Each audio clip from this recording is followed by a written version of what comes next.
Bismillahirrahmanirrahim. Assalamualaikum warahmatullahi wabarakatuh. Kula nuwun ngaturaken wilujeng enjing saha wilujeng pepanggihan. Sih tentrem arahayu miwah mahardikaning tias. Mugia kajiwa kasariro dumateng panjenengan sadaya lan kula ingkang sarta tansah nglimputana ing madyaning pahargyan wanci menika. Katiti mangsa ing dinten Minggu Pon hanyarengi jembeduling surya ingkang kaping 28 September linambaran warsa 2020 purwa hanarbuka pahargyan wisudan tali dharma pambayanging Sekar Cempaka mulya sapasang ya ngunduh mantu ing pengantin Puna Bagus Wahyu Utama putra kinasih saking Bapa Tugiman sekalian Ibu Wagiem ingkang pilenggah wonten ing dukuh Jeponan Kidul RT 3 RW kalih manggung ngemplak nderek wewengkon tataran kalih Kabupaten Boyolali ingkang sampun sembada hanjatu krama saha nganti setunggaling wanudya minangka pepujaning nala tanah sanes Roro Devi Kurniawati Afifah Sarjana Manajemen putri kinasihipun Bapa Mulyadi kalayan Ibu Suwarni ingkang pidalem wonten ing dukuh Candhen RT 6 RW kalih Candhen Sambi Nunggil wewengkon Kabupaten Boyolali. Pramila sesarengan sami hanguncupaken asta hamamuji syukur wonten ngarsanipun Zat ingkang maha luhur inggih Allah Subhanahu wa taala. Hinggih karono agung nikmat kanugrahan paparingipun ingkang awujud menapa kemawon ingkang sampun rumentah satemah handayani kula panjenengan ing wanci menika saged pepanggihan kempal nyawiji kalayan kinayoman ing karahayun ing salajengipun kinarya sasanti puji amrih kamulyaning bebrayan ugi lampahing tata cara tansah hantuka berkahing Gusti ingkang murbuhing dumadi dumateng para kadang pametrining kabudayan Jawi para kanca wira pradonga campur sari klasik restu laras ingkang sampun sami siyaga wonten ing bangsal pangrawit keparenga hambabar ladrang santi mulya kinarya purwakaning kandha sumangga.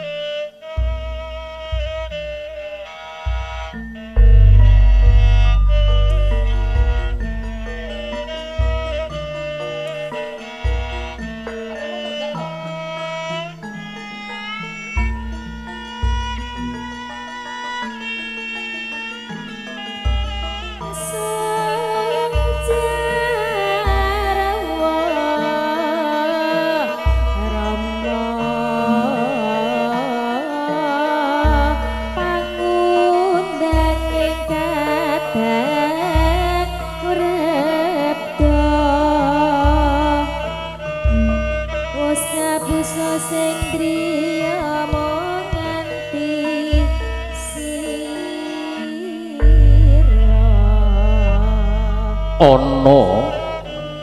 cahya kang sumburat ing jagat wetan pernai nalika samana Sang Bagaskara hanyunari lumahing bumi pertiwi ing wanci enjing katingal pucu ing aldaka ingkang kasaput ing pedhut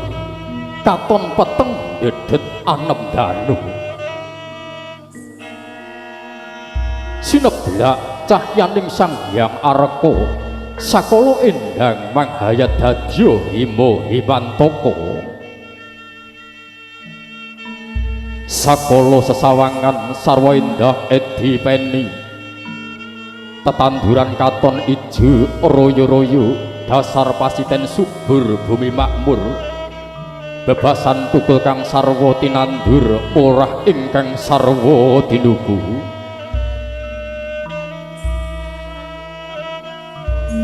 semliring samirana kemriji ilining banyu sinembung oceng peksi kang padha asesautan hamimbuwi endah edining swasana ing alam padisan ana manuk jalak manuk prenjak padha jingklak-jingklak manuk puter manggung ganter perkutut manggut-manggut datan kaliwatan gumeak cacariris oceng manuk emprit peksi bayan ya manuk urang-urangan ya mangkono seru elok ing kahanan ing karang padisan ing padukuhan Jeponan Kidul RT 3 RW Kalik Manggung Kemplak Boyolali kacarita ing kono ana wujuding pepetan cilik ya tetamanan ingkang satuhu asri endah lamun kadulu kawujudaning Siti Hinggil Binaturata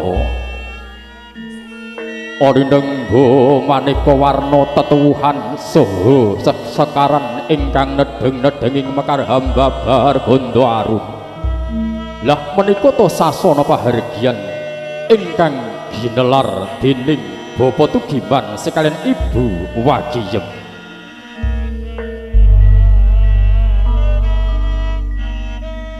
katur para pinisepuh sesepuh ingkang satuhu binektenan sumrambahipun katur dumateng para tamu kakung saha putri ingkang winengkuing suka arahayu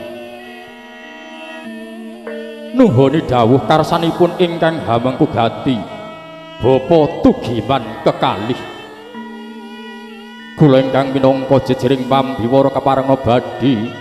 hangaturaken lampah-lampahing tata cara pahargyan kang wis rinancang dening para kula wangsa lampahing tata cara ing mangke badhe kapurwakan kanthi atur pambuka tumuli kalajengaken lumaraping risang penganten sekalian lon-lonan tumuju madyaning sasana pahargyan ingkang tinengara kanthi bidaling Sang Wimbasara kinarya sarya utusan pamatu ing risang pemanten kekalih saha pambayenging Sekar Panca Aji Kalpataru Dewa Darum yang Jaya Daru minangka syarat sarana kagem hamethuk penganten kekalih wonten ing Wisma Palereman sapraptaning risang penganten sekalian wonten ing ngajenging dwara pahargyan tumuli kahadani tata cara pasrah panampi dening para tetuwangga ingkang sampun kapiji nggenira purna kahadanan tata cara pasrah saha panampi daya kekalih nya lon-lonan kakanthi tumuju palenggahan rinengga kursi gading ya dampar kinastri kasuwunaken donga pangestu saking para ingkang sami rawuh sadarum Geniro satata lenggah wonten ing dampar kinastri ya palenggahan adi risang penganten kekalih tumuli kahadani tata cara sungkeman hanut gagrag Surakarta hadiling arat sasamunipun risang penganten kekalih ngaturaken pangabekti sumungkaping ngarsaning Rama saha Ibu hangabekti tumuli ing mangke keparing sedya ingkang hamengku karsa Bapa Tugiman sekalian Ibu Wagiyem sawetawis kepareng badhe marak mangayun manem Brama rawuh panjenengan sadaya ngaturaken atur pambagi Raharja wilujeng rawuh won dene ingkang minangka praton dayekti paripurnaning pahargyan menawi ing mangke risang penganten sekalian Rama Ibu ingkang sarta kinasih pisan sampun kajengaraken saking sasana Tamtama Wisuda Tali Dharma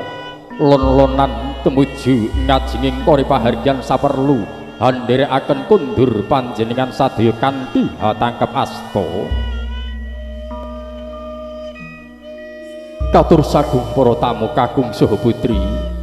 ingkang sami rahayu ing budi mekaten sawetawis urut-urutaning lampah tata cara pahargyan kang wis rinancang dening para kulawangsa. Hawit saking menika mugi panjenengan sadaya kersa nyekecakaken lelenggahan kanthi suka renaning wardaya sarwi paring puja hasta puji hastuti ngantos dumugi titi wanci paripurnaning gati nuwun nuwun matur nuwun.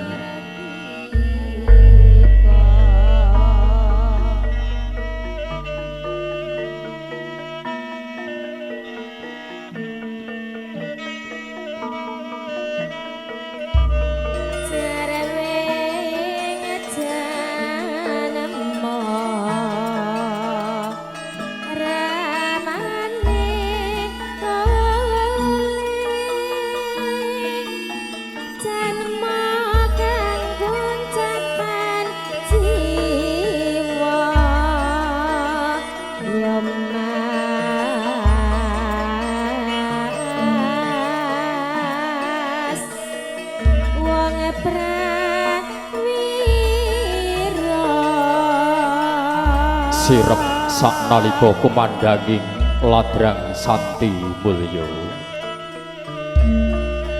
Wong prawira mati ngrungkep